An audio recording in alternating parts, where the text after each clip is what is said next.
Everyone, just another video about Novara Media, who I know I go on about a lot on here on my Instagram rants, but I think they're an interesting and important example of how progressive media can become co-opted by the system and changed into another vehicle for the dissemination of propaganda that suits the interests of the empire and not the interests of the global majority.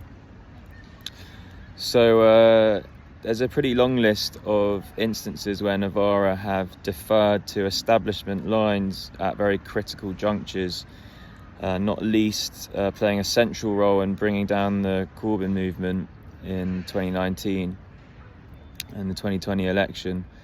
But I won't go into all of that on this video, maybe in another video. Maybe it's getting a bit obsessive. But what I want to talk about is their position on NATO, and I want to raise the question around who funds Novara Media beyond their, listeners. So before I get into that, just a disclaimer. I am going to make some claims in this video which are unevidenced or speculative. So essentially conspiracy theory, just to kind of cover myself there. So Novara increasingly are taking a essentially pro-NATO line.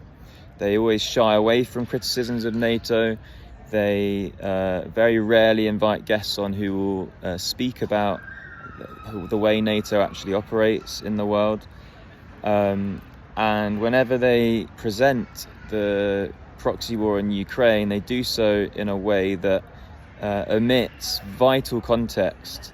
This is called, propaganda by omission, where you omit vital context and essentially present a narrative which is very one-sided and suits the hegemonic interests, i.e. the interests of NATO and the West.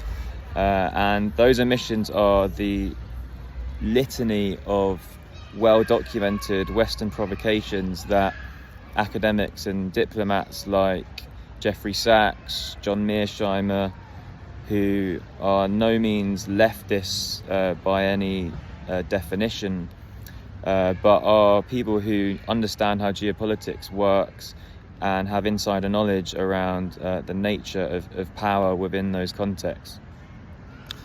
So I used to think that Novara's deference to the establishment, and I said this in a previous video, was mainly down to careerism, wanting to grow their media organisation and maintain appearances on mainstream media channels like the BBC and Sky News, and in doing so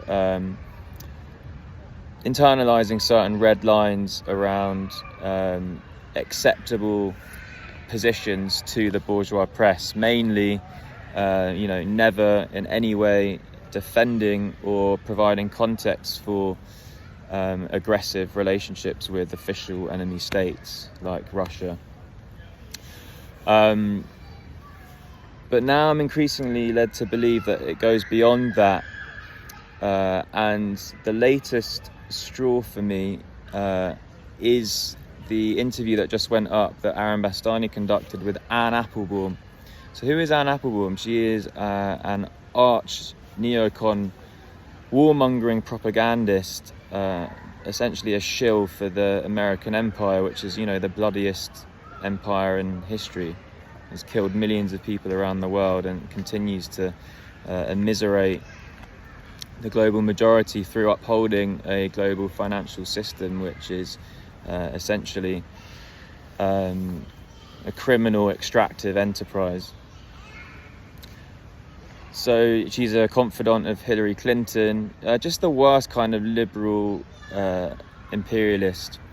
And she went on there and, received very softball questions and was allowed to spew her propaganda, which was just a complete inversion of reality by Aaron. Contrast that with the treatment that he gave George Galloway, who I know is a very kind of unpopular figure among the liberal left, and I've got a lot of stick for defending him, but he is an anti-imperialist socialist. Whatever you think of him, he is that. And the treatment that he got from Aaron compared to how he treated just a shill for the American empire. It just tells you everything you need to know about Novara Media now. And leads me to believe that it's very possible that Novara are a NATO/intelligence cutout designed to manufacture consent amongst the UK left for aggressive postures against Russia and other official enemy states of the US empire.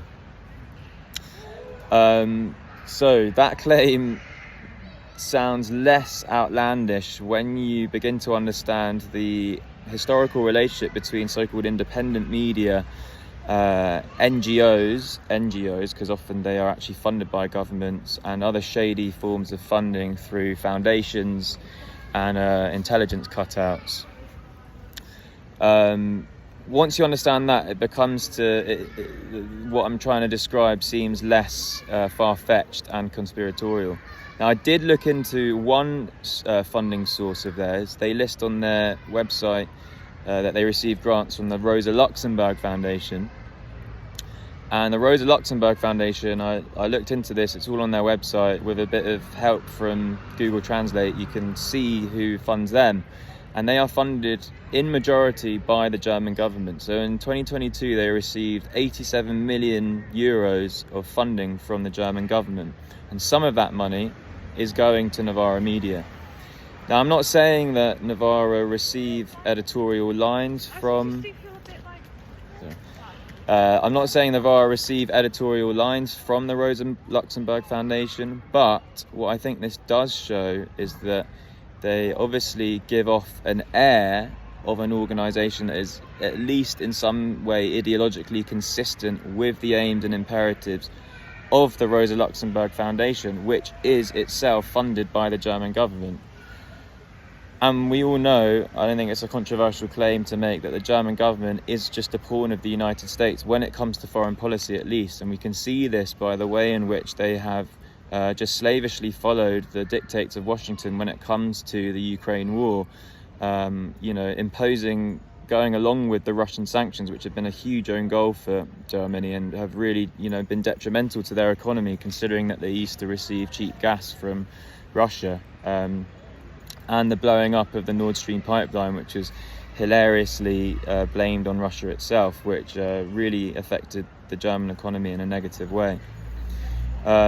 So, yeah, just some speculative thoughts, and again, just a warning to be careful with them.